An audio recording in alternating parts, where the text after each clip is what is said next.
when you start recording, Demetrius. 3, 2, 1. So today, guys, for your pleasure and enjoyment, we are interviewing Chief Magician of Mystery Babylon. Welcome, Chief Magician of Mystery Babylon, and how are you? Shalom, shalom, everyone. I'm very well, thank you. What do you Today, need? we'll What do you be need, joined Chief? by our old friend and co-host, Joseph DOUGHERTY. Welcome, Joseph. Welcome back. Oh, it's good to see you guys. It's good to hear from you guys. It's an honor. I've been watching the Chiefs broadcasts and deliver sublime secrets of the Holy Kabbalah for a few years now. I'd like to set this off by saying all glory is for the Master of the universe. I ask that Hakadosh Baruch Hu bless this work with Hesed, that we may bring Simha, joy, to anyone who is witnessing this shiur. And I'd like to start with a banishment of any hostile forces that may have gathered, that may attempt to sow discord between anyone witnessing this broadcast and the participants of this broadcast. In the name of Michael, may Yod Hava command thee and drive thee hence, Havayot. In the name of Gavrael, may Adonai command thee and drive thee hence, Baal. In the name of Raphael, be gone before Elial Sam Gabayel. In the name of Samael Sabayot. In the name of Elohim Gabor, get ye hence Adramelech. In the name of Zechariel and Sachael Melech, be obedient unto Elva Sam Gabayel. By the divine and living name of El Shaddai, and by the seal of the holy tetragrammaton I hold in my right hand, in the name of the angel Anael, by the power of Yod Heva, by the holy Elohim, and by the names of the genii, Kasael, Sahatiel, Aphiel, and Zerahaphiel, at the command of Orephiel, depart from us, Molech. Kadosh, Kadosh, Kadosh. Amen. Okay, So Demetrius, fire with your questions first. I'd like to address the audience. We are going to go deep. We are going to go deep on this broadcast. You're going to have to watch this a few times. I hope it doesn't seem like me and the Chief are speaking Chinese, because we're going to go deep. All right. So yeah, let's do it. Okay, guys. So my first question is, can you explain deeply the concept of Shina in Kabbalah? The concept of the wisdom of God which is dwelling in this world? You said the Shekhinah? Yeah. Yeah. Yeah, so basically that is essentially the holy goddess that all of the very, very ancient Jews worship, and that only the more modern day Kabbalists, have an understanding of and also worship her. If you look at very high level academic, and scholarly work, in their books, they will tell you, hey, you know what? It's pretty evident that many of the ancient Israelites were worshiping, a goddess similar to the surrounding pagan nations, And, it's something that you have to be very fluent in ancient Hebrew, Aramaic, um, uh, be a master of the holy word, takes a lot of holy initiation to know and see and understand the holy goddess, because there's also a flip side to that coin. There's also the evil goddess, which we call Lilith, right? And we also call her the Klippa of the Shekhinah. And so that is what most people around the world worship, whether indirectly or directly. The vast majority of people all around the world and in past times have worshipped the evil goddess, which is Lilith, through her various manifestations. But the holy goddess is something that's very secret, that's only known among the holiest of saints, and that the highest, most elite Jews know of and worship her. And we see sort of a parallel to that in Christianity, specifically in Catholicism, with the worship of the Virgin Mary, because the most elite Catholics, you could say, would secretly admit that they worship the Holy Goddess through the Virgin Mary. So I would say you see that in Catholicism as well. But those are the only two religions where the Holy Goddess is known, would be, Catholicism and ancient Judaism. the rest of the, and then unfortunately Islam doesn't know anything of the holy goddess, except for maybe a few elite Sufis, and then the rest of the other religions worship Lilith in some form or another. So hopefully that answers your question. Okay, but I wanted to like comment on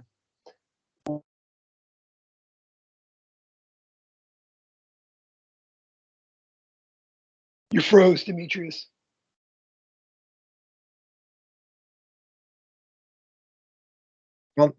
hello, are you there?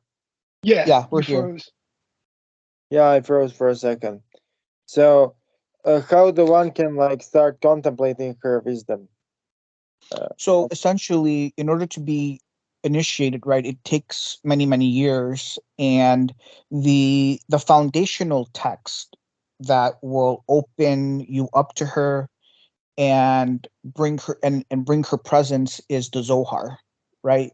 The Zohar is considered one of the highest, most foundational ancient Kabbalistic texts, and it is through the Zohar that you can come to meet and understand the holy goddess by reading and meditating on that text. It's a text that takes many, many years to study, to understand. It's very deep, it's very encrypted, it's very secret. But if you spend many, many years studying this text, because the whole foundation of this text is the holy goddess or the Shekhinah, then that's how you become, she will make her, if you are very holy and you are very consecrated and you do your due diligence in studying this text, then you could open up spiritual doors to have manifestations and potentially visions of her, so it's a very, very powerful text. So, Chief, it is known that, well, it is known amongst some people that the Lamed Yud Tav, Lilith, she is the holder of some of the secret aspects of the oral Torah. Can you speak to that? Yeah, so Lilith is very important. So we have to understand that Lilith, she is we can think of her as the highest god. She's a goddess, but she's the highest goddess. And she is the goddess of this entire construct. She runs everything, right? We have this ignorance and folly where people think that the devil is male. And you could say the devil is male. They might think that, oh, it's the devil that runs the world, right? Lucifer runs the world. But in reality, it's Lilith that runs the world. She holds all the keys, and she is essentially the gate. She has to be broken and passed through to reach the higher universes, the higher gates, even the holy goddess herself. Many people don't know the holy goddess, can't access the holy goddess because you have to go through Lilith. And most people don't have the knowledge, they don't have the gnosis to go through Lilith. But Lilith has all the keys. She holds all the wisdom, all the power, and all of the keys. And she was even primarily worshipped in ancient Israel. In fact, most Jews worship her not knowing her. All religions, all the worship of all the religions is directed towards Lilith, whether they know it or they don't. This is a very, very, very exceedingly high and deep secret that would take way too long to fully get into. But the best that I can tell you is that Lilith, she is the highest goddess and she's very powerful. And this goes to me lambasting and putting down all of the impure, unholy occultists, because you have all of these stupid, profane occultists that will, they'll do videos and media and stuff saying, oh, I invoked Lilith. I invoked Lilith. That's total retardation. You cannot invoke Lilith. You would have to be a very divine person. You have to be one of the highest, most powerful magicians in the entire world to even be able to invoke Lilith. She's not something that you can just draw a circle and invoke her. It doesn't work that way. So you have a lot of any occult person that says they invoked or evoked Lilith displays their retardation fully for everyone to see, because all they're evoking or evoking are residual images of her, some sort of inferior residual image of her, or some demon posing as Lilith. Because you can't do that. You can't invoke or evoke Lilith. You're a total retard if you talk like that, or you think that you've invoked or evoked Lilith. It doesn't work that way, Okay, so like Can you tell us what is the pathway to reaching the actual Lilith? I'm sorry, can you say that again? Or can you tell us what is the pathway to reaching the actual Lilith and beyond? So you have to be very holy. Um, many years of holy consecration and holy initiation, and gaining lots and lots of wisdom. You have to gain lots and lots of wisdom, access a lot of very secret holy keys. It's a very long, um, path, because there are two ways essentially to deal with the klipoth, right? So I'm talking very high magic here. So, right, most profane impure occultists, right, will just go straight to trying to work with the klipoth, which is very retarded, very stupid, because there's no power backing you. So then you're making contracts with these demonic entities, and they're gonna just completely eat you and swallow you alive, especially after you die. They don't know this, but contracts have to be made. There's always a covenant. When you're dealing with magic, it's all covenantal. There's always a covenant, a contract that has to be made. And the demons always have the upper hand, no questions about it. So when you do that, it's completely self-destructive. It's a first-class ticket to hell, right?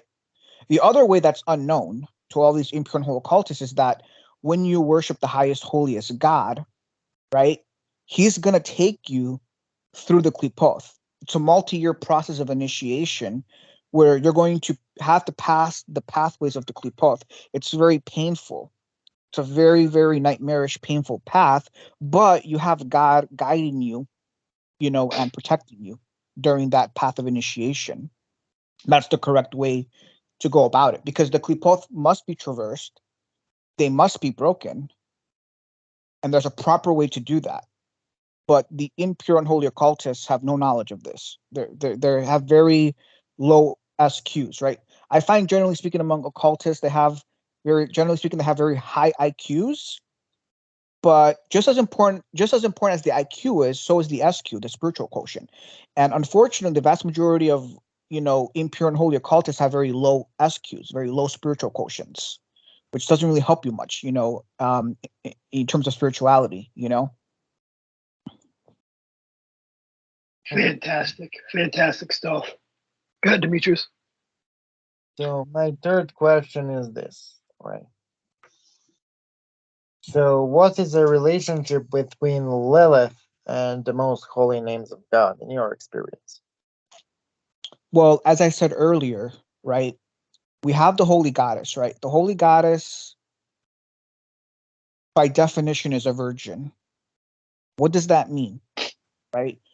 When we say that she's a virgin, or even when we're talking about the Virgin Mary, which was an incarnation of the holy goddess, a virgin means that no man has known her.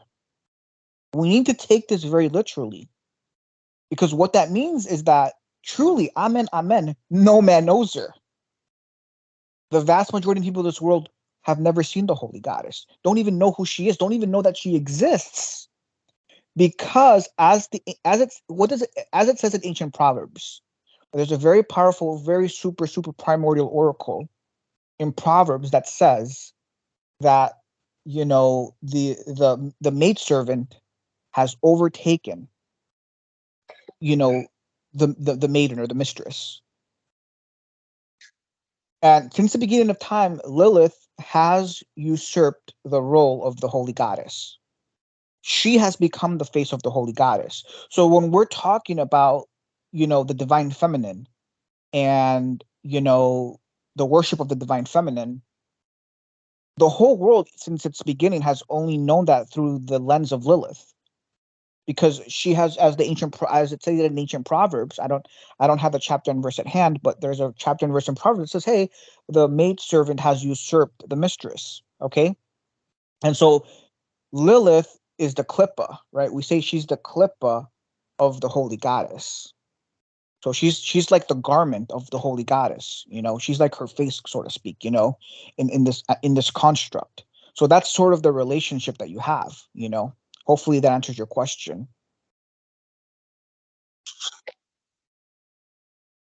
Okay, and the last question I have for today is, can you talk about Samael from your traditional Kabbalistic standpoint?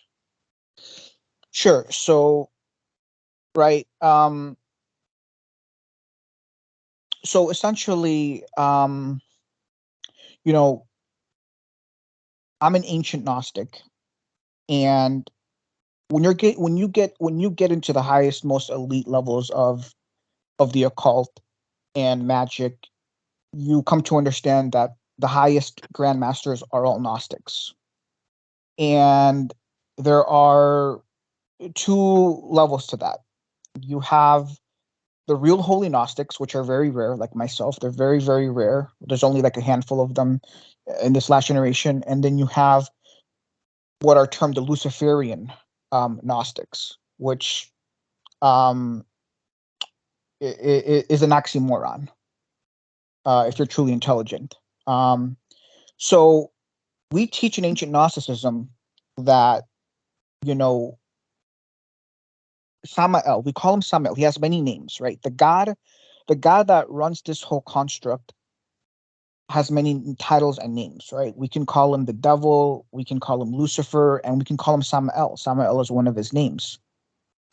And you know, this male god is basically the god that created, you know, at the exoteric level, will teach that, you know, okay, it was this male god who we call Samael or Lucifer, whatever you want to call him, who created this entire construct.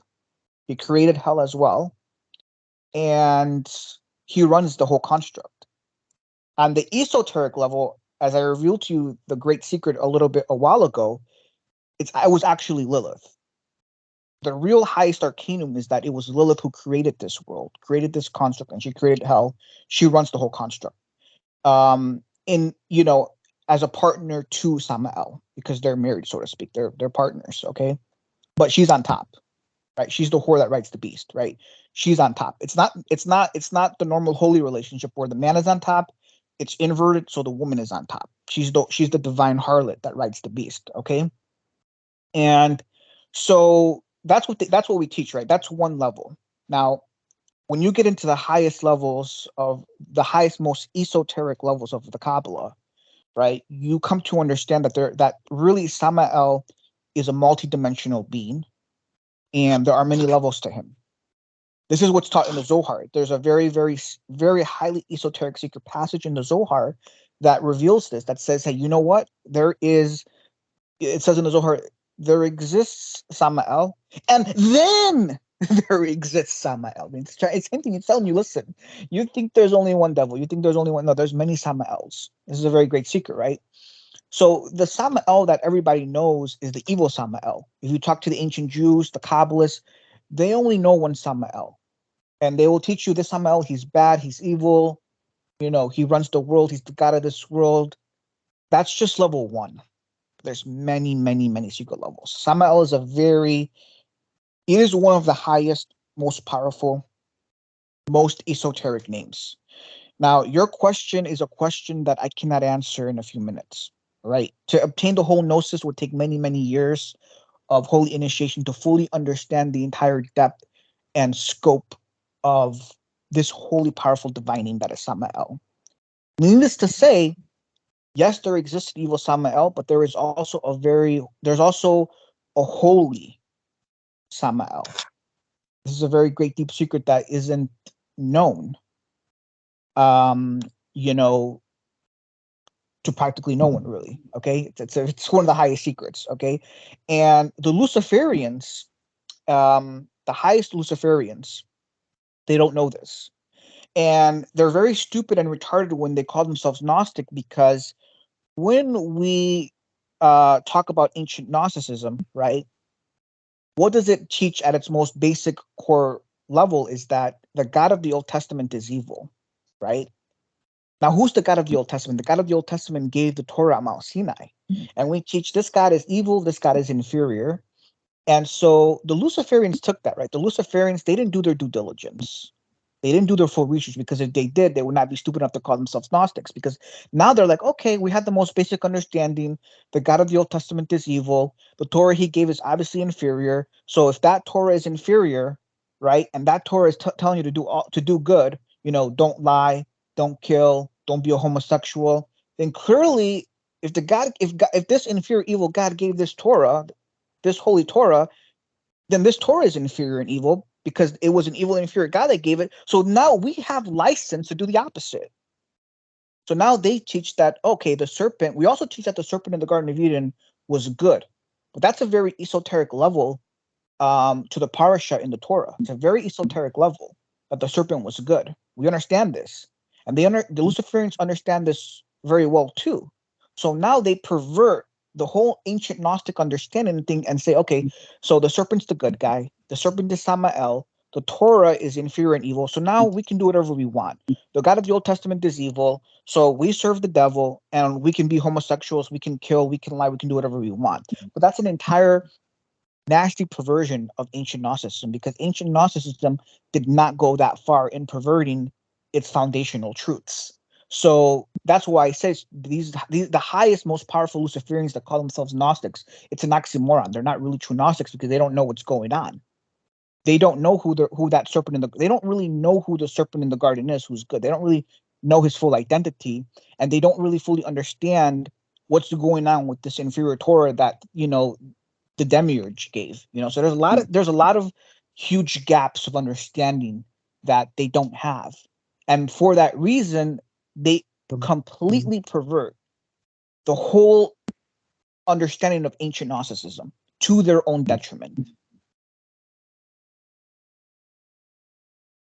Well, we know that the elder Samael, the older Semic Mem, is the archangel of Edom, the guardian of Catholicism. We know that Samael, the Semic Mem, the younger, Hasmadai, is the guardian of Ishmael, is the guardian of Islam, which makes sense because Ishmael, son of Sarah, Hasmadai loved Sarah. So, okay, some of the questions that I have for you, Chief, is now in the book of Daniel, where it states that Gavrael was detained with the Malachim of Persia. Were these kings able to bind and subdue the mighty Gavrael? And if so, by what means do you surmise they were able to do this? Or was this passage simply suggesting that the combat ensued for a full 21 days?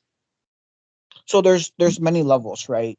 When we look at the Kabbalah, right, just to give you some context here, when we read the first parsha of Bereshit, right, and it says, and this, by the way, goes to show how ridiculously encrypted the Torah and the Bible is. The Bible is a ridiculously divine encrypted text. That's what most people don't understand, and they don't have the keys to decrypt it. They just don't. But to give you some context, right, in Bereshit, we read about how the world was created in 7 days. Okay, now if you read the ancient Gnostics, one of the highest ones was Philo-Judaeus. Okay, and by the way, Philo-Judaeus was highly respected among the early ancient church fathers. And he laughs and he's like, listen, if you're dumb enough to take this literally, that you think that the world was created in a literal 7 days, it's a testament to how kind of stupid you are. You have to have a very exceedingly low IQ if you take it literally. And how many Christians are that stupid to take it literally, right? This is an encrypted text, okay? So when you get into the Kabbalah, they'll teach you and tell you, okay, these 7 days are not to be taken literally. They represent 7 emanations. We're talking about the creation of 7 emanations. And so the word day is a code word. It's an encryption. What does it signify? On a very esoteric level, day, the Hebrew term for day comes to represent an emanation. Okay, when you understand that and you fast forward to the book of Daniel, and it says that Gabriel was warring with the archon over Persia for 21 days, and you penetrate the text on the most esoteric level, we understand these 21 days come to signify 21 divine emanations. These are actually 21 exceedingly high archons. And if you're a very highly initiated black magician, of which I am, you've gone very deep into voodoo and black magic. You know that in voodoo, which is the highest one, it's probably the highest form of black magic, it's entirely centered on 21 archons called the 21 Loa. Okay, they're some of the highest, most powerful archons that run this construct. And so that's who the archon Gabriel was battling in this text. He was battling those 21 archons. Okay, now there's multiple levels to the text. That's what makes the Torah so supernatural, because you can also read it literally. Yes, the war happened, in with respect to our construct, that battle seemed to, be 21 days. In the natural, in our construct, the battle lasted 21 days. But you have to understand that in the spiritual realm, time doesn't exist. So we can't really speak to time in the supernatural realm because it doesn't exist there. Time is only a construct of our construct, Okay, also, in Daniel, it states, when the ordeal with the Malachim of Persia concluded, that the prince of Javan or Greece will come. Do you think this is actual battle with the Greek people, between the Jews and the Greeks, or again, a literal battle between the prince of Greece and Michael and Gabriel? Yeah, it's definitely, we're understanding this on very telistic levels, right? So clearly it's talking about spiritual battle between the archons. There's no question about it. Okay, and you also have to understand, as above, so below. Right. So when spiritual battles like this take place, right, in the upper part of the construct, it's an omen to what's going to soon happen here, right? There's going to be war down here between the peoples of those archons, Correct. It was stated that the enemy force, the enemy emanation by the name of Amon, shot down Gabriel with some sort of energy weapon, and Gabriel plummeted unconscious, and then that's when. Now these are some of the Luciferian texts that kind of expound on the battle. I'm not sure if it's not actually in the Torah, so we can't really take it too seriously, but yeah, these energy weapons between these angels, I believe that they actually exist, and to subdue Gabriel, I mean, this is the strength of God from Geburah. Like, what kind of a force can subdue Gabriel? It's mind-boggling, seriously.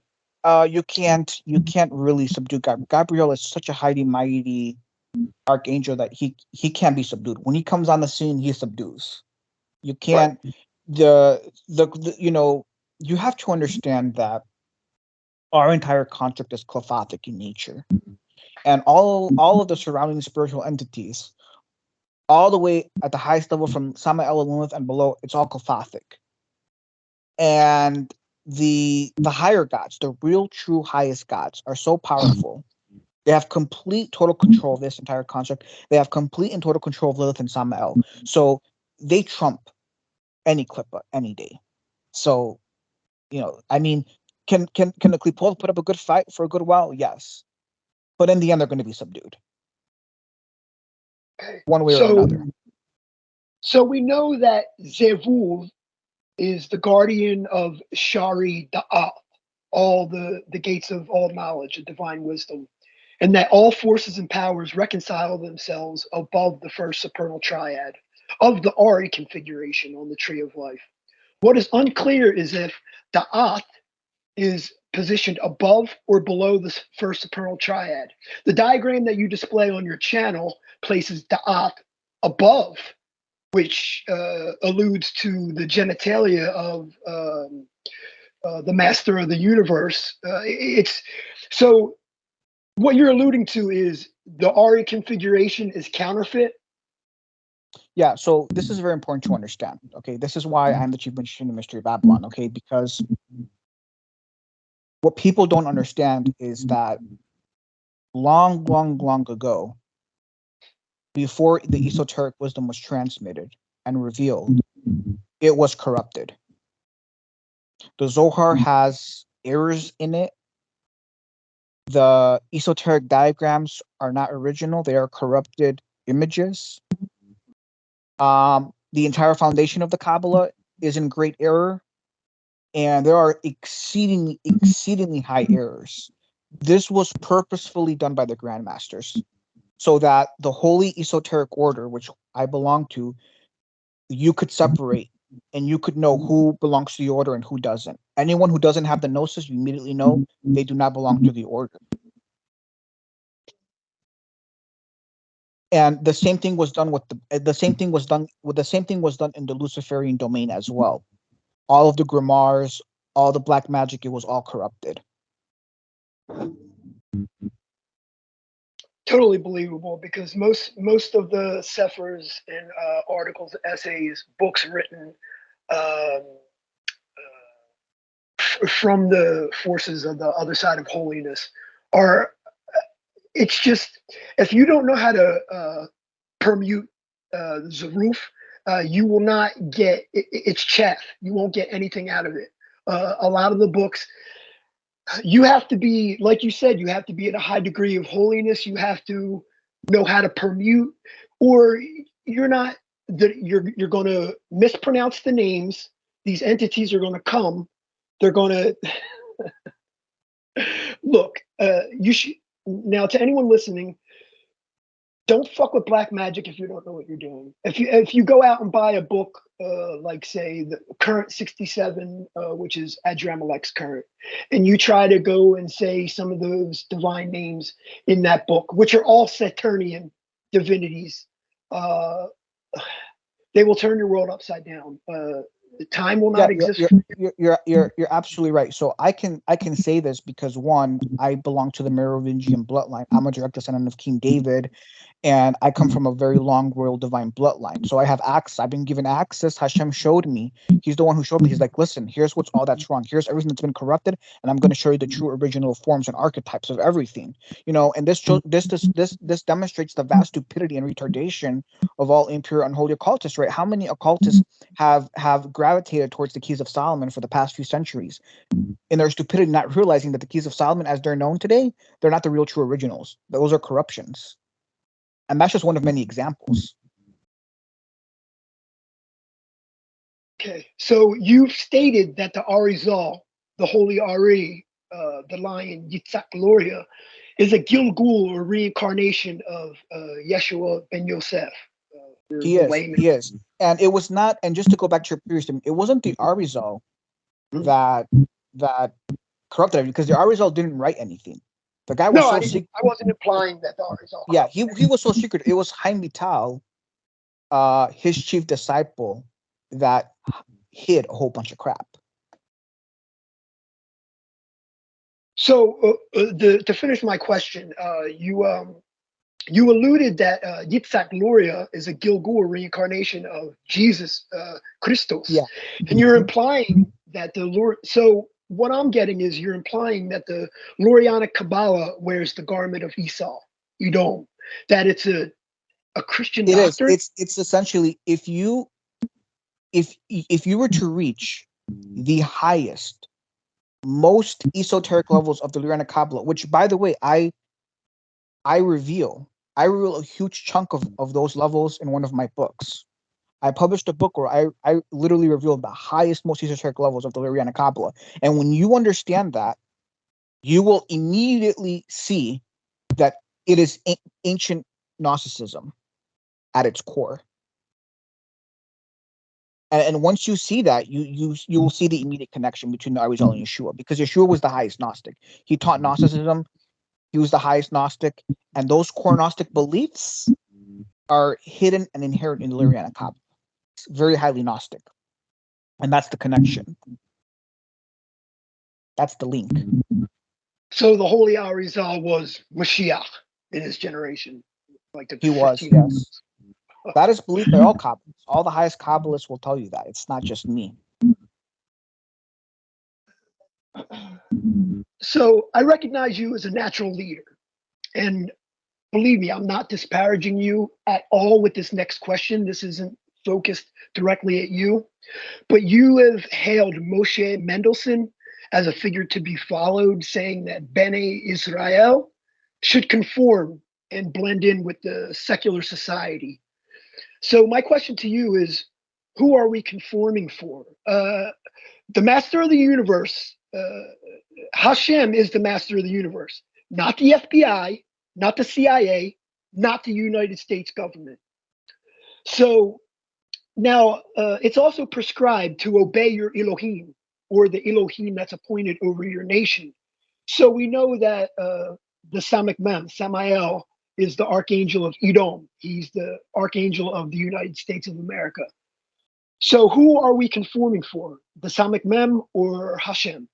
Well, you have to understand some of the most esoteric levels of the Torah, right? So to put it in context, right? We read in the Torah where Yaakov deceives his father and he wears the garments of Esau. What does Yaakov do, right? If we understand the occult symbols at play, we need to understand the occult symbols. Who does Yaakov represent? Who does Esau represent? Who does Yitzhak represent? Yaakov represents the Jew, the Israelite, the holy Zadik, right? Esau, we can say, represents Christianity, and Yitzhak represents the demiurge. You could even say he represents Samael, okay? And what does Yaakov do? Yaakov wears the garments of Esau. He deceives his father, and he receives the blessing. This is what's the most powerful, like, this is very staggering and powerful, right? He receives It was the his mother's highest idea, blessing. by the way. It wasn't Huh? his cunning. It wasn't directly his cunning. It was his mother's idea. Oh, exactly. Yeah, and who does his mother represent? The holy goddess, obviously. Yes, the So you're right. Yes. You're right.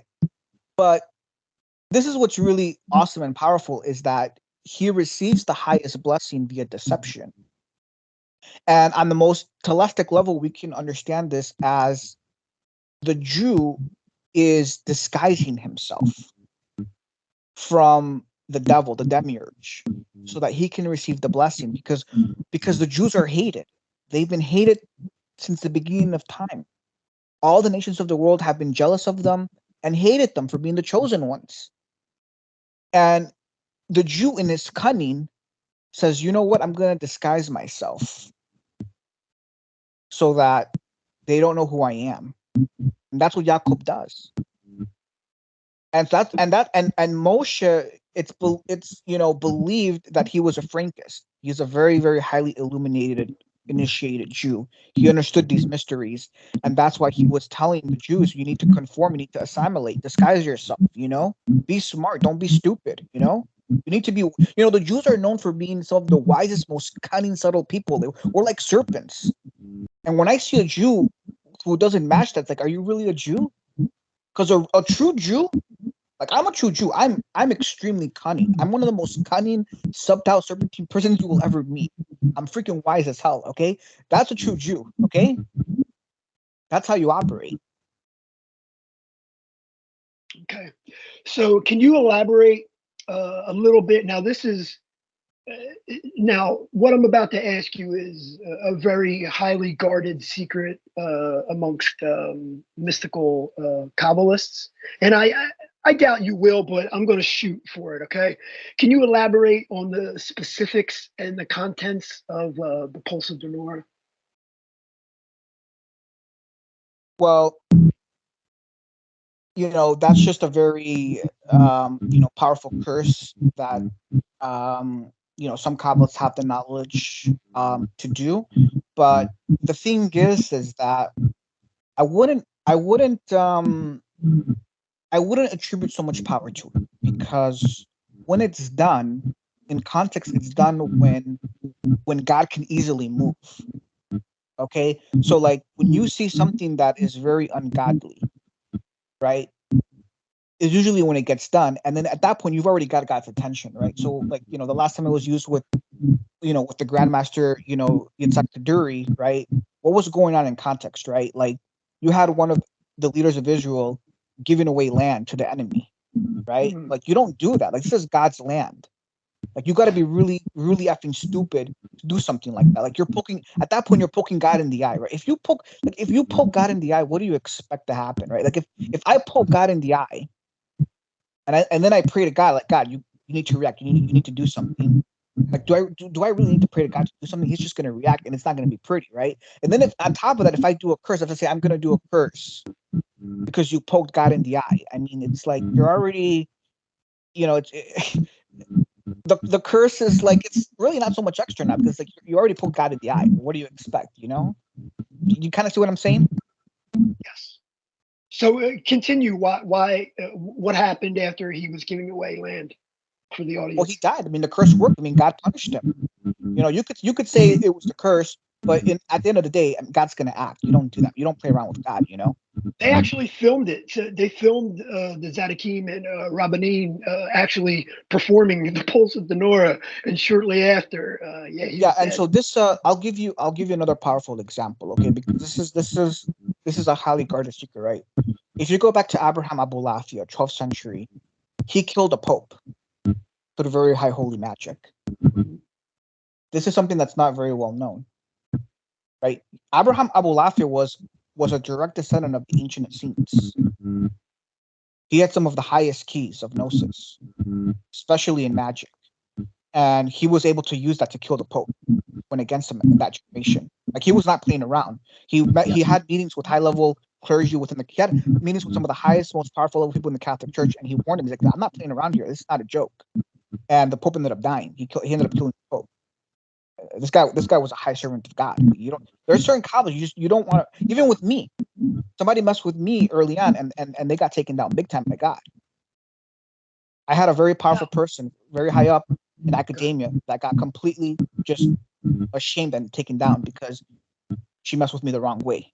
I mean, if you're very close to God and you're high servant, like once you're very highly anointed of God, you don't mess with that. If you mess with that, you're going to go down real badly, I want to cite two more times that the audience will enjoy.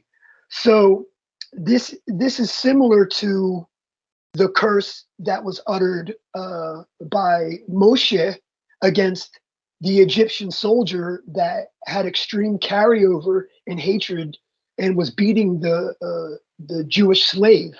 Now that Jewish slave was a Gilgul of Cain, none other. And Moshe is a Gilgul of Avel. So measure for measure. Avel was able to kill and bury Cain, the Egyptian soldier, without touching him.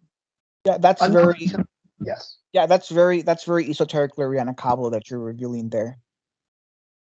So another time, and this is in the higher worlds, we are informed that Eliyahu's student, the prophet Elisha, when he passed away, he went up to Shemaim and he seen Metatron or Bizbul. He seen him and immediately fell on his face. Now, upon seeing that, all the other angels immediately prayed the Pulse of Denora. Now, the Pulse of Denora is a Hebrew word for the fiery lashes. They immediately prayed the Pulse of Denora against Metatron. And Metatron is little Yod Kevadke. I mean, he's number 2, okay? And they prayed the Pulse of Denora, and he was guilty because Elisha made the mistake of falling down and prostrate to Metatron. So let me reveal to you a great secret here that's practically known by no one. I actually had a video on my channel. I don't know if it's up anymore, where I reveal the secret. I don't exactly believe that because there are certain anti-Gnostic strains running through some of our ancient literature, unfortunately, and I think this is one perfect example. As a Gnostic, we believe that Elisha Acher as they call him, the heretic, we believe that he was one of the highest Gnostic grandmasters of that generation. And he was just so high that many believed him to be a heretic. Just like with Yeshua, right? Yeshua was the highest. He was God in the flesh, and all of the Jews ended up rejecting him, even to this day. It's the same thing with Elisha. Elisha was not a bad guy. He was the good guy. He was a high Gnostic grandmaster of the highest order, like Yeshua's kind of, and that's why he was rejected. And that's why they teach. That's why they teach that nonsense, because it's anti-Gnostic. Another thing that blows me away, Chief, that goes over the heads of most Christians and people that study the scriptures is when Yeshua ben Yosef said, if I, and the Pharisees were accusing him of casting out demons by Baal Zevul. And he was saying, if I cast out demons by Baal Zevul, then his house is divided. What he was saying is, yeah, I cast out demons by the power of Baal Zevul. It's the same house. It's the same house. They're not divided. It's the same house. And it goes over everyone's head. Like, it's obvious in plain sight, but it goes over everyone's head. So, have you yet to make contact with the Tele dragons? And if yes, can you share a little bit what the Tele astrological system is? Well, again, the Tele is just another title and name for Samael. I mean, quintessentially, the Tele is Samael, quintessentially. And have I made contact? Yes. I think if you watch my videos and my content, right, I give a very old story. When I was 7 years old, I had a meeting with Samael, just like with Yeshua. And just like with Yeshua, he came to me and he said, hey, if you serve me, I'll give you all the money, I'll give you all the power, all the girls, I give you everything you want. You'll be the most wealthiest, most powerful Jew in the whole world. I mean, he made the same offer he made to Yeshua. That just goes to show you the level that I'm at, the level that I'm operating, because that only happens to the highest saints, the highest saints, But I rejected him, I turned that offer down, And he came to me a few other times when I was a teenager, when I was like very close to accepting the offer, because when I was a teenager, I was very hedonistic. I was unsaved. I was very hedonistic. You know how it is being a teenager. It's a tough period. It's the toughest period of your life. At least for some. So. Hello? Yeah, can you guys hear me? Yeah, I can hear you. You cut off for a second there. Oh, okay. Go ahead, continue.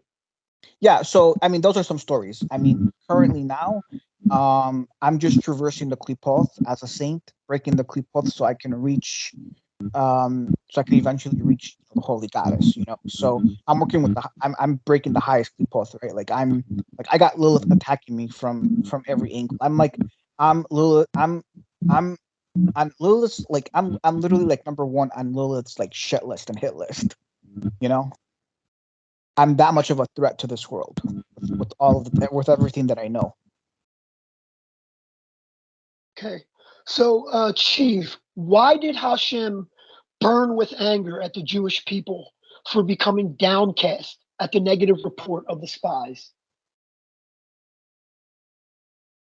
I mean, I think very just simply, it just showed a really huge, lack of faith, in God, Indeed. To give the audience some context, when the Jews were right at the gates of the promised land, some of the people got together and they asked Moshe if they should send in some spies to scope out the land to see, how the people were, the condition of the land. And he asked the master of the universe, should I send in some spies? Which was a smart thing to do. They had sent spies on prior operations, and it worked well. Yeah, Hashem said, I'm not telling you to, but they did. They actually, they sent in some spies. Go ahead, Chief. So, I mean, you're sort of talking it, you're sort of asking on the very literal level of the text, right? And that's fine. There's not a problem with that. I think if you understand it on the literal level, I think it's just going to be a very basic understanding. What people like me are more interested in is the more esoteric, allegorical levels to the text. And I'll just give you one small example, okay, of how esoteric this can get, how crazy profound it can get, right? So initially, 2 spies were sent out. Now, if you study the very esoteric Lariana Kabbalah, they go really in depth into explaining this on the most esoteric level. And it's There was more. Yeshua, Huh? well, Yeshua and Moshe gave him a blessing and added a U. He gave him a blessing and said, I'm adding a U to your name, Yeshua, and he was also sent in.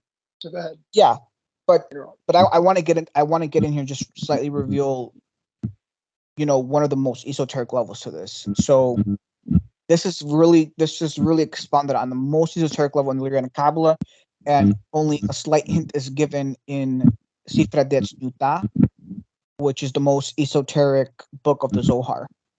In the most esoteric book of the Zohar, though, the most esoteric, most encrypted text of the entire Zohar, a book that even most Kabbalists do not fully understand, there it is hinted at that Caleb and Yehoshua represent Asa and Azazel on the most esoteric level. So these are the 2 spies that are sent, and they represent Asa and Azazel, the 2 fallen angels. Some people say it's Shem Hazai and Azael, and some texts say that it's Uzzah and Azael. And so there's a couple different. There was debates whether it was Shem Hazai and Azael or Uzzah and Azael. But yeah, continue, please. I think it's very clear that it's Asa and Azazel. To me, it's very clear it's Asa and Azazel. Shemhazi, it sounds very similar to Shem Asa. That's probably just a corruption of Shem Asa, which just means the name of Asa. It's Asa or Uzzah, right? But yeah, so that's who they represent. It will take a long time to fully get into it, but it's revealing very profound esoteric levels of the construct of these fallen angels, how they operate, where they operate, what their mission is, what they do. It's very esoteric stuff. So, for the audience, this is why the Master of the Universe burned with anger against the Jewish people. Like the chief said, when the spies came back, they gave a negative report. They said, look, the land is fertile. We have awesome fruits, awesome vegetables. The people are wicked, and they have idols set up. They have altars set up to all different idols. There's Nephilim there, and there's 2 destructive angels, Uzzah and Azael there. And the people immediately became downcast. And that is why the Master of the Universe burned with anger. He said, look, you have me. You think I can't handle some demoted angels and a few giants? You're scared? What are you scared of? You have me. And he was pissed. Like, the Jews lose faith at every little thing. Like, you have the Master of the Universe. Like, he will slap these beings, put them on their face, and don't let me get started. But that is why the Master of the Universe burned with anger. Now, a little bit, because a lot of people are fans of Shem Hazai, I have to correct a lot of you Luciferians think that this being is still operating under the Samic Mem. But Jewish lore contends that he repented and hung himself inverted against the constellation of Orion.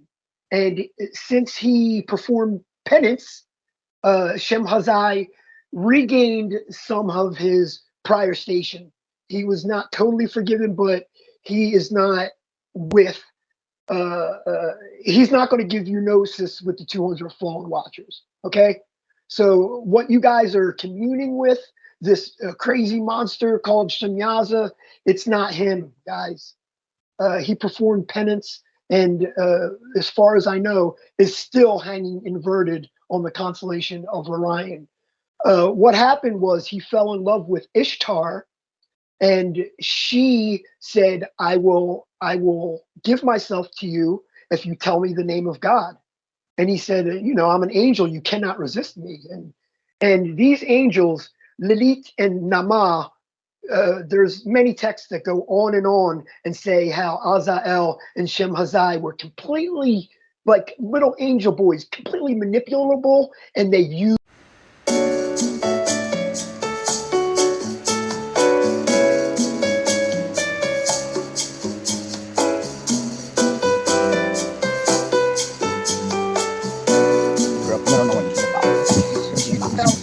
She's Malhut. She corresponds to the anus.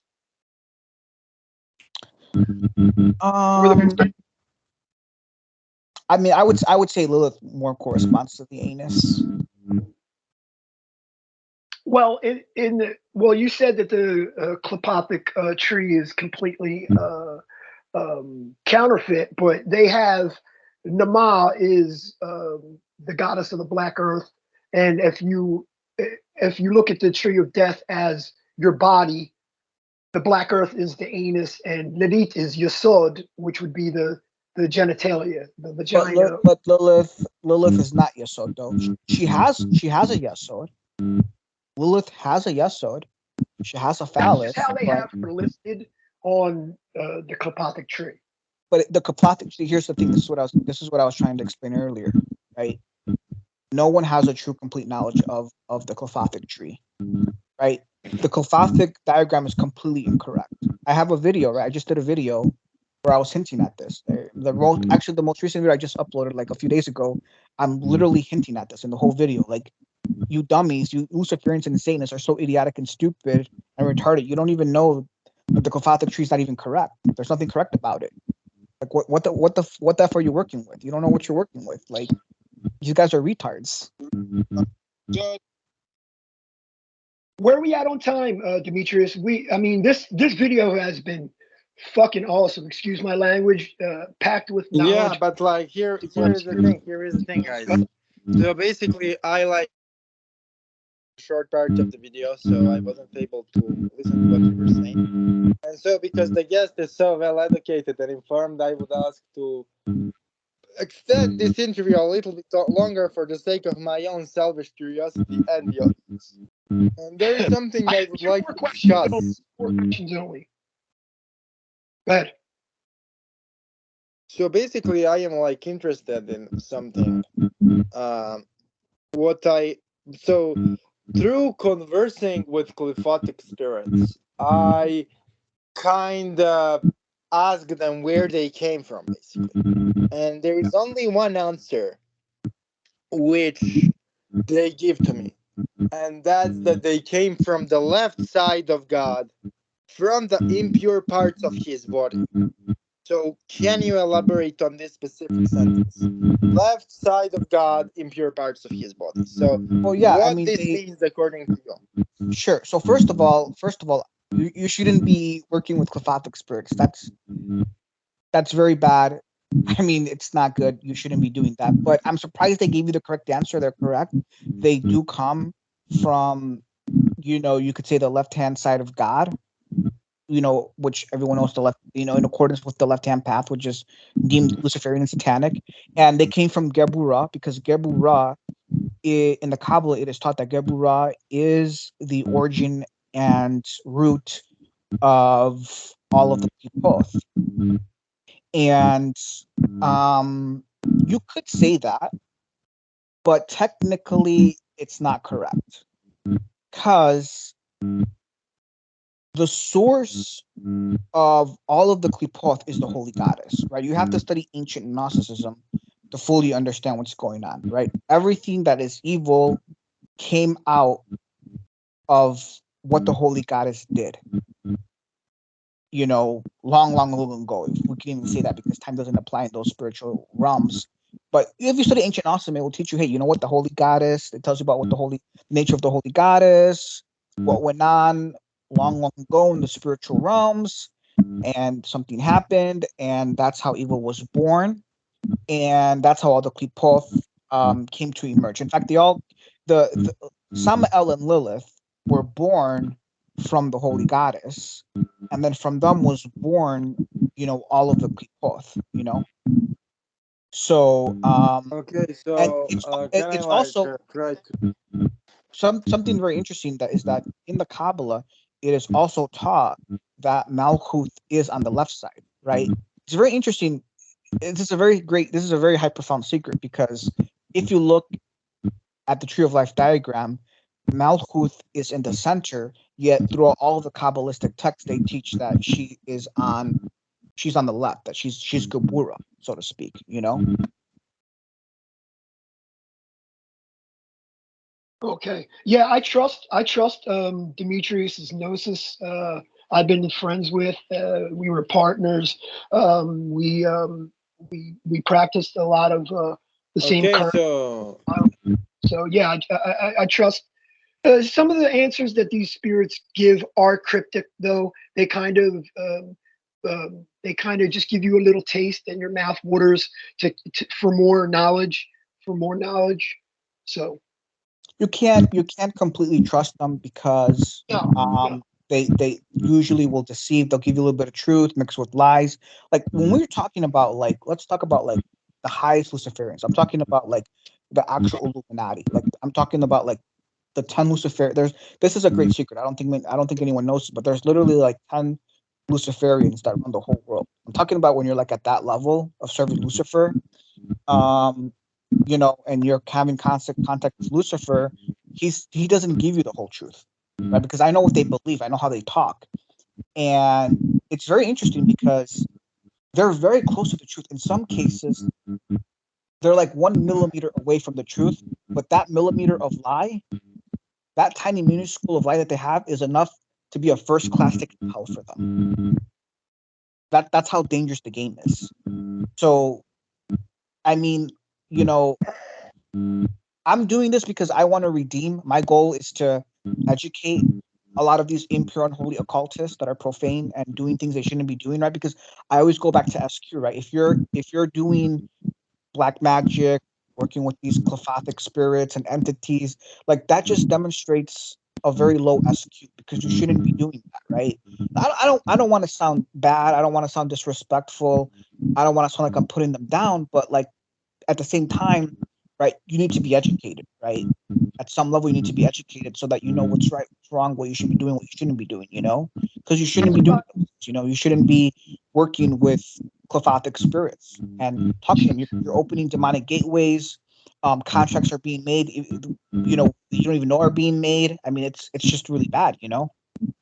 Chief, me and you could talk till we're blue in the face. These people, they will not learn until they bang their head against the wall or they're suspended in the abyss.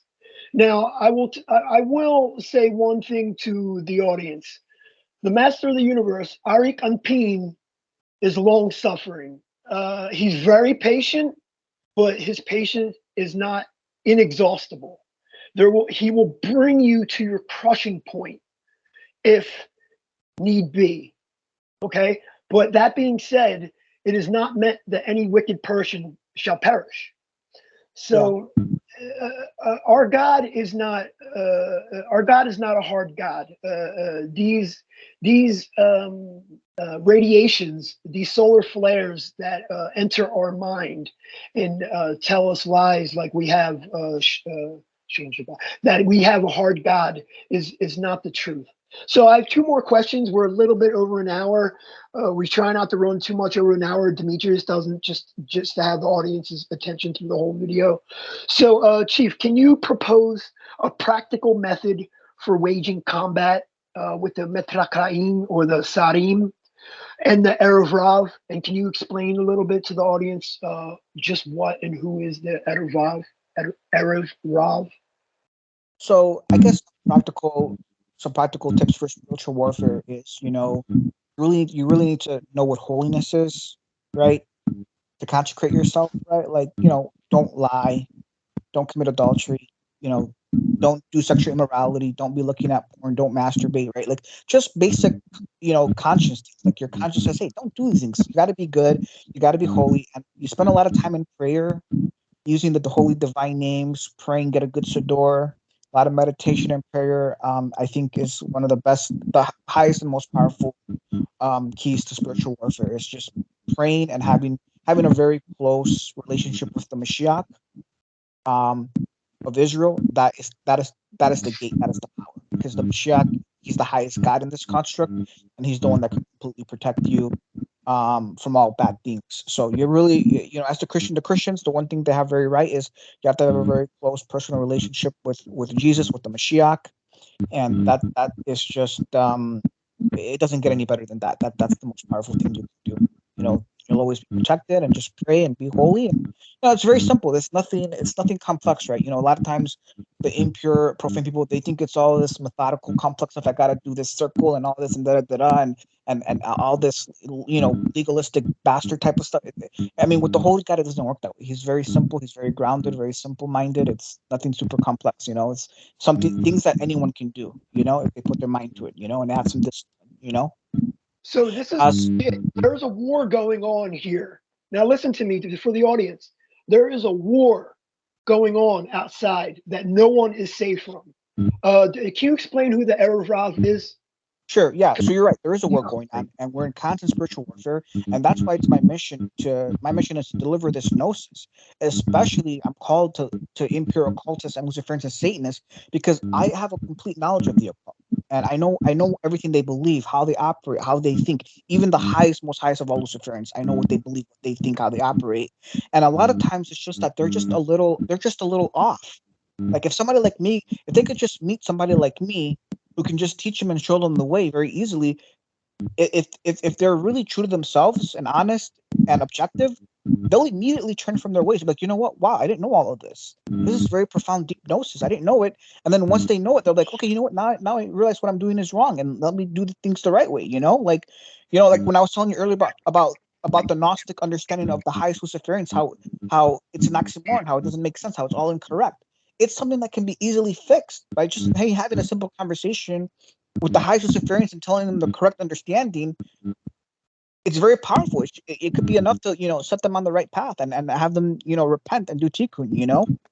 But going to your question to the Erev Rav, the Erev Rav can be defined as the religious masses that are very ignorant. They're the Christians, right? Who give you an example. It's all the Christians who reject the Kabbalah, who reject the occult, right? How many Christians are out there like, oh, Kabbalah is black magic, Kabbalah is witchcraft, Gnosticism is demonic? That's total retardation. They're spiritually blind. They're being controlled by the demiurge, and they don't even know it because they're so ignorant. They haven't done their due diligence. They haven't done their research and think, oh, if you study Kabbalah, you must be a wizard. You must be a witch. You must be doing black magic. Gnosticism, it's demonic. It's not even true. It's a deception. It's none of that. How many Christians, they don't even know who the Holy God, they don't even know anything about the divine feminine. And then when you do bring up the divine feminine, what do they say? Oh, you're a pagan. You must be a pagan for worshiping the goddess, right? Just think about the massive amount of spiritual blindness and ignorance that plagues the religions of the world. That's the era of Rob. That's who we true Gnostics are fighting against. So we're trying to educate them and bring them to the full truth, but it's very difficult because they're very stubborn, they're very spiritually blind, they're very ignorant, and the gap sometimes can be very huge. I mean, just the level that I'm at, the gap between me and most people is so damn huge that sometimes I'm very overwhelmed. Like, how do I bridge this gap? How can I bridge this gap? It's so freaking effing large. How do I bridge it? It can be sometimes very difficult to bridge that gap. So to give the audience a little bit of more insight on just who the Erev Rav is. So it is said that about 2.5 million Jews, well, they weren't all Jews, 2.5 million people came out of Mitzrayim, Egypt, on the Exodus. Now, it is said that there are only 600,000 Jewish souls. So Erev Rav loosely translates to mixed multitudes, and that's a kind of a bad translation, but the mixed multitudes. So there was a lot more than Jews that came out of Mitzrayim, out of Egypt. Now, most of those people, the Egyptians that came out with the Jews, were some of the Pharaoh's court wizards that wanted to spy on Moshe and figure out what his secret was. Why is this God of Israel so powerful? How did it crush our king? How did it make the lands bleed and the frogs come and our firstborn was slaughtered? What is his secret? So they came out with Moshe and the Jews just to study him. Now that's, you do the math, 2.5 million to 600,000 Jewish souls. Now, what happened when Moshe went up the mountain and came back down? The Egyptian wizards did what is called the sin of the golden calf. Now, what the golden calf was, it was an idol that Samak Mem, Samael, was actually in, and he talked to the people through the golden calf. And that's why they were dancing around it and worshiping it and spilling their semen all over the ground. And it was a mess. That's why Moshe came down and had a connection. So that's who the Erev Rav is. That is, they are the Egyptian wizards that came out with the true Israelites to study the holy magic. They never got the secret. They never will. Now, what's the last question I have for you today, Chief, and this has been an excellent interview. This has been one of the best I've ever been on, and I've been on this show quite a few times. I was a co-host before, and this was a really good, I have to say, this is a really good interview. So my last question is, it is said that in this last generation, now, like I stated before, the Master of the Universe works measure for measure.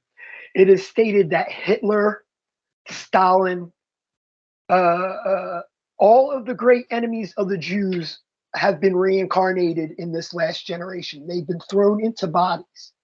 Now they have it, of course, the souls of Hitler and Stalin.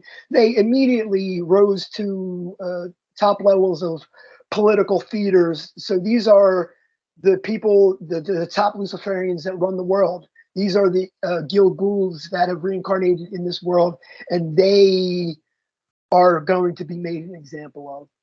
The Master of the Universe has thrown them into bodies. It is even said that Haviot himself has reincarnated and operates in Germany. He has a secret lodge and is teaching black sexual tantra in Germany. He has devotees, everything. So all of the enemies of the Jewish people have been reincarnated in this last age. Now, the conflagration that is going to come, so these people witness the horrors that they have brought about, and they get to feel the Tophet. They get to feel the flames. They had to reincarnate. So yeah, they're all here. Yeah, you could say that. So like in the highest levels of magic, the highest, most esoteric levels of magic, a lot of these clephathic entities, some of them very, very high, they have a very great desire to incarnate into human bodies. And at the highest levels of magic, they have techniques to do that. And so some of them do end up incarnated into human bodies. And some of the human beings that run our construct are actually incarnations of these clephathic entities. And we could even go as far as to say that Hitler and Stalin more than likely were incarnations of some very high clephathic entities, you know?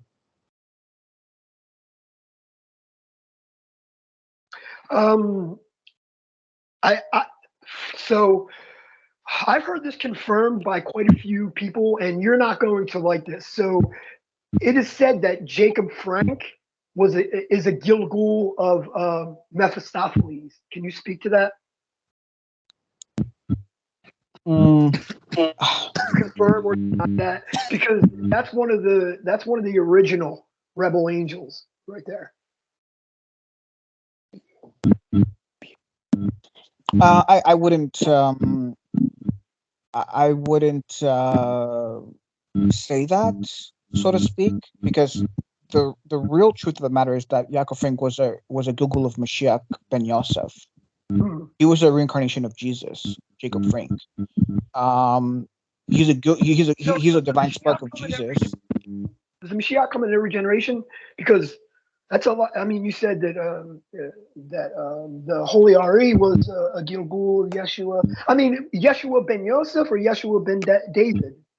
Yeshua ben Yosef. There's no Yeshua ben David, but you have to think of it like this. Like think of like a divine entity made up of a bunch of sparks.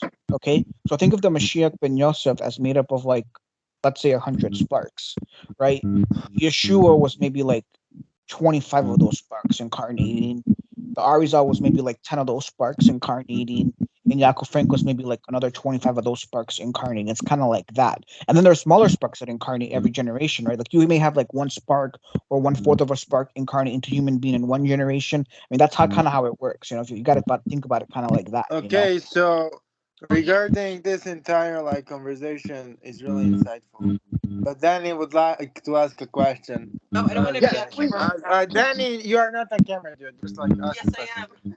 am. Okay, ask a question, bro. Sorry, I didn't mean to interrupt you there. So you're providing some really good information. I just kind of want to help bridge the gap between you and our audience.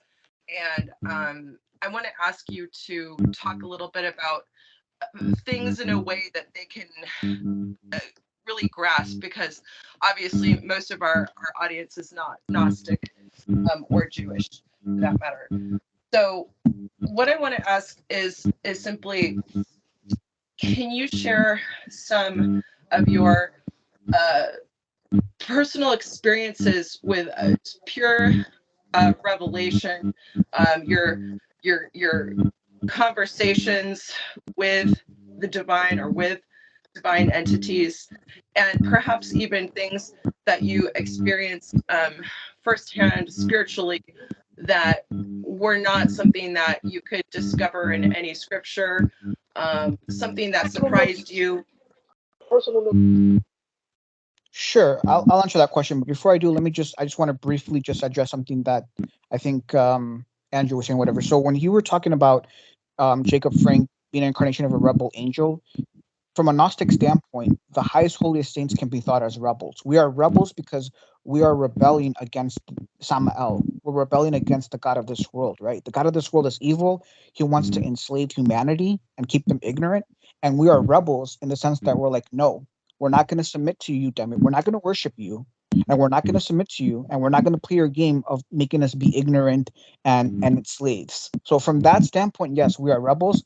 And you can definitely think of Jacob Frank as one of the highest divine rebels against the construct, against the system, against the God of this construct, So from that angle, you can say yes. Okay. Now to answer Daniel's question, so the way that I receive revelation is by constantly studying the Kabbalah and the Word. So what happens is I'll get in a very deep meditative stance, and I'll be meditating on a Kabbalistic text or a word, and I'll be analyzing it and using all of the ancient techniques that the Kabbalah teaches to gain further information from the text or from the material, and that's how I receive divine revelation. So as an example, right, I may be reading a text and a figure, there may be like a figure that it's being talked about, and I'll be like, what's the gematria of that figure?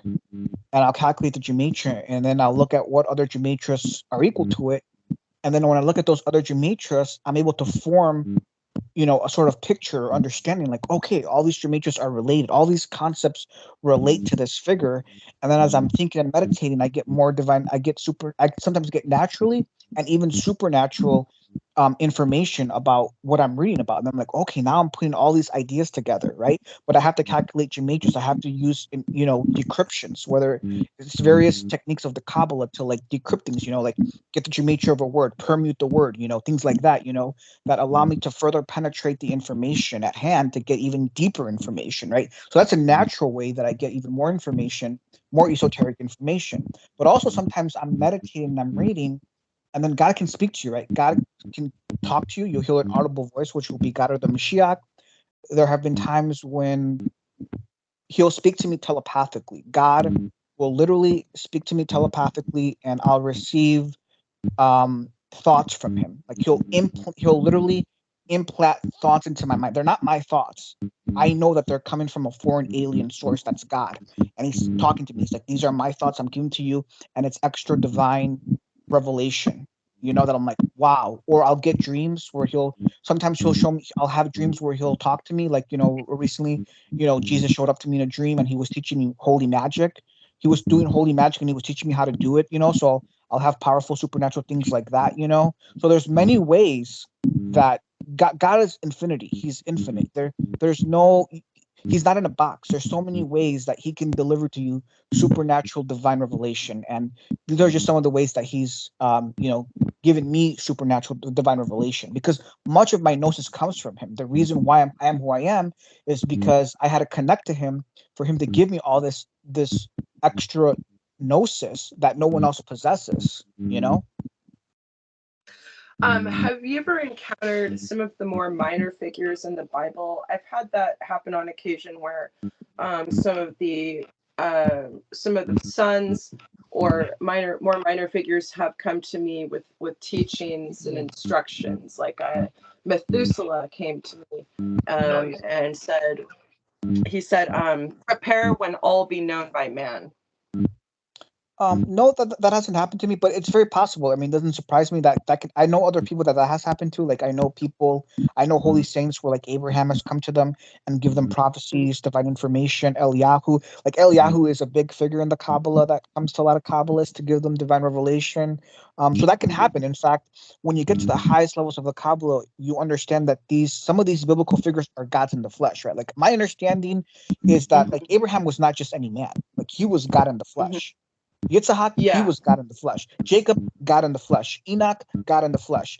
Eliyahu, possibly God in the flesh, right? A lot of these figures, what people don't understand is that these are not just regular human beings. Like, a lot of Christians think like, oh, we're reading about a really holy. No, these are gods. When you get very deep in the Kabbalah, the Kabbalistic understanding is these are gods in the flesh that you're dealing with here. When you got Abraham coming to you, that's God in the flesh. When you got Jesus coming to you, that's God in the flesh. Methuselah, I mean, there's different levels of divinity, right? Some levels of divinity are higher than other. Methuselah was definitely a divine entity. At what level, I don't really know, but he's definitely divine at some sort of level, So you have some sort of divine entity, coming to you, The son of Enoch is the son of Metatron. Yeah. So another thing, Daniel, each organ in your body is connected to a planetary prince or a prince of the zodiac. So your brain, maybe now each person, your brain is connected to minor prophets, major prophets, archangels, angels, and demons. So all your organs are tied and connected to princes of nature and princes of the zodiac. So that you being connected to Methuselah, he may be a minor prophet that is in your sun and moon signs.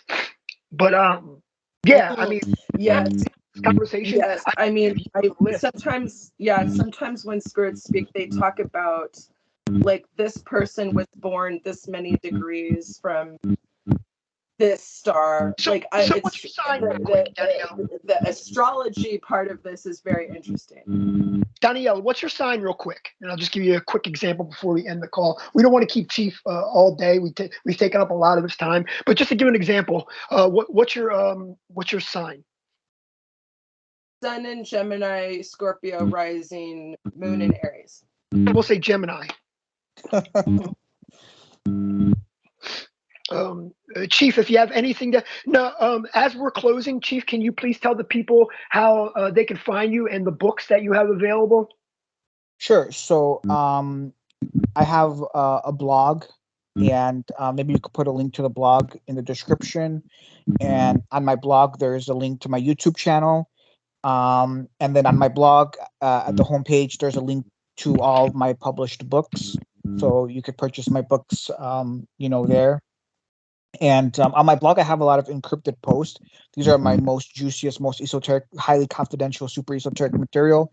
In order to have access to that, you need to purchase one of my books to get the password to access those really super esoteric, posts on my blog. I cover all occult topics on my blog, from magic, impure magic, holy magic, and most of it's all Kabbalah and Gnosticism. That's the main topic, as well as magic, whether it's holy or I have even a post on impure and unholy magic. That many high level occultists would be have some knowledge of. Yeah. So for the audience, the chief has also released some. If you're interested in Luciferianism, Satanism, he doesn't really subscribe to that, but he has released treatise of the dragons. Ibn Tabul's text that was not available in English until the chief translated it. Also, you can, if you're interested in Qlophathic stuff, and you can check out the treatise of the left emanation, which is a good place to start for people that want to get a well-rounded, balanced education of the stuff that we're talking about. Yeah, I also forgot to mention, I also do cover a lot of extremely high level esoteric Luciferianism on my blog. I have in my blog, there's a link also to access top secret videos that are private, where I get very deep into Luciferianism, and things like that. And so I do cover a lot of that too on my blog, from a very, like the highest level, very highest level aspect of Luciferianism and Satanism and the Luciferian mysteries, because it's a very necessary requisite aspect of holy initiation to have a full scope and knowledge of the highest, most secret mysteries of the Luciferian domain, which I have. And so I do cover that. So I, like, for example, I have a recent post where I gave part of the correct order of the Qlophathic tree, which is incorrect. So I do cover a lot of that stuff too, because I try to deal with high level Luciferians, and reaching out to them and see maybe if I could save them. I'm trying to redeem a lot of the fallen sparks. Understood. So Danielle, your sign corresponds to Zayin and the 17th path. Your archangel is Ambriel. Your angel is Sarael. What else do I got for you? Okay, the Qlophathic sphere, the spherot that corresponds to your sign is Zelilim Myron, the clangers, and that's 1126. Your Qlophathic genius is Zamardiel, and the goetic spirits that are attributed to you by day are Amon, Barbatos, Paimon, and by night, Sabnok, Shax, and Vinay, also Amdusius, Belial, Furas, and Hasmadat. You have a ton. Like, that's more than anyone. You have a ton of goetic spirits that are around, attributed to your birth sign. Your color is orange. The tone that you are to call upon angels or any spirits is D, the musical note D. The scent is wormwood. What else have we got for you? Your direction is east. The tribe of Israel you hail from is Manasseh. Your apostle is Simon. Your minor prophet is Zechariah. Your geomantic figure is Albus. Your mystical number is 153. Your ruling planet is Mercury. So you're probably good with communications and speech.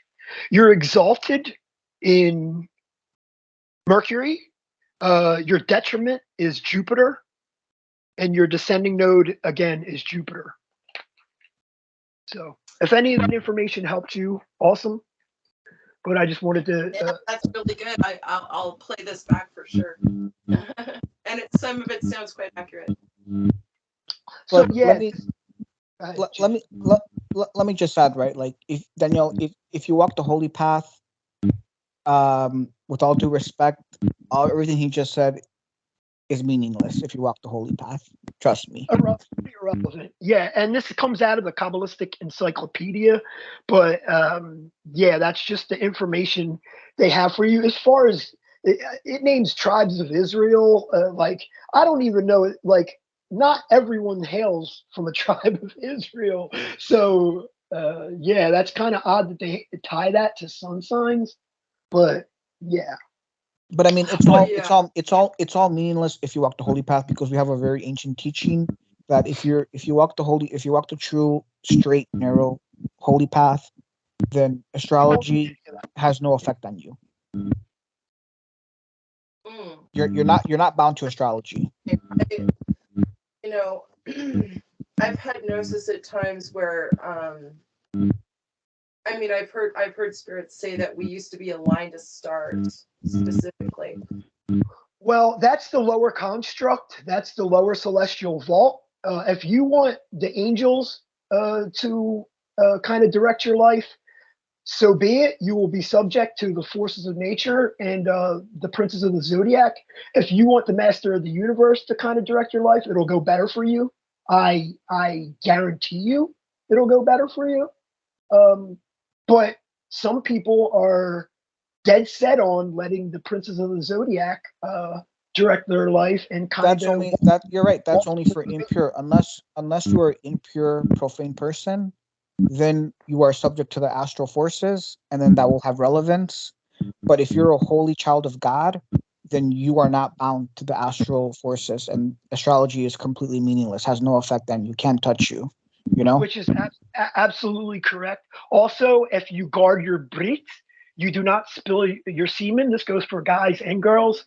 The image of Hashem is over you, and humans and animals will fear you. Like walking down the street, the Shekinah will dwell over you, on you, and people will be scared of you.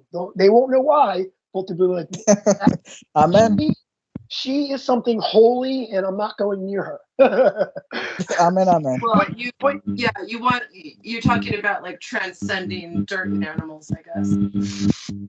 Yeah, but you have to understand, Chief, that most of the people that watch this channel are at a phase in their practice in life where they prefer the adverse forces. And you know what? I can't say that that's right or wrong for anyone, because if you don't have, if the master of the universe doesn't like or care about you, he lets you do your own thing. So we have to find out ourselves. Like, sure. So here's you're right. Here's the thing. My goal is to impart gnosis to many of your listeners, to show them a much higher, better path. And with that, hopefully with that gnosis, they can maybe come to understand why they're walking an impure, profane path, and hopefully they can try to attain a higher, better, the higher concealed holy path, so to speak. You know. And I will say this: I don't like the term Master of the Universe, because in Hebrew, the real Master of the Universe is Samael. He's the real Master of the Universe. And if you say that in Hebrew, it's Rabbon Shel Olamin. And if you take the Noratikan of that, it's Resh Shin Ein, which is the wicked one. Which is, just to give you a hint, the Master of the Universe is the wicked one, who is Samael. That's how the Luciferians address. That's how the Luciferians address their God. If you ever meet one of the highest, most powerful Luciferians, that's how they talk. The Master of the Universe, Master of the Universe, because they know who the Master of the Universe is. All the rabbis say Master of the Universe as well. I know, but they're ignorant. They don't know any better. Oh man, but I mean, when we say Hashem, we're just saying the name, because it's really, the God is unnameable. I mean, has many names and beautiful attributes, but they're not to be spoken. And many people don't know the true names. The 72 letter, the 42 letter, the Anabacoac, these are the Anabacoac. These are extremely sublime, Kabbalistic, powerful, potent prayers that you can get in touch with these forces, but those are not the actual names of God. Yeah. But that being said, yeah, thanks for coming on, Chief. This has been awesome.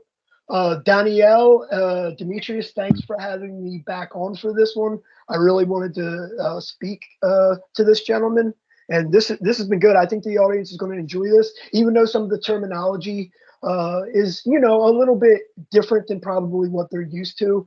But hopefully they'll seek out what we're talking about, and we'll be able to bridge some of the gaps, seal some of the breaches, and none of our people will fall through the cracks anymore. Yeah, amen. Thank you guys for having me on. It was a true pleasure. Thank you, Chief. And yeah, man. Hopefully we can keep in touch and maybe even perhaps do this again. That would be great. Yeah, if your listeners were very interested, maybe we can do a part 2. Awesome. Thank you, Chief. Thank you, Demetrius and Danielle. Thank you too. Thank you, Joseph. Thank you, Chief. Talk to you soon, guys. Bye. Okay.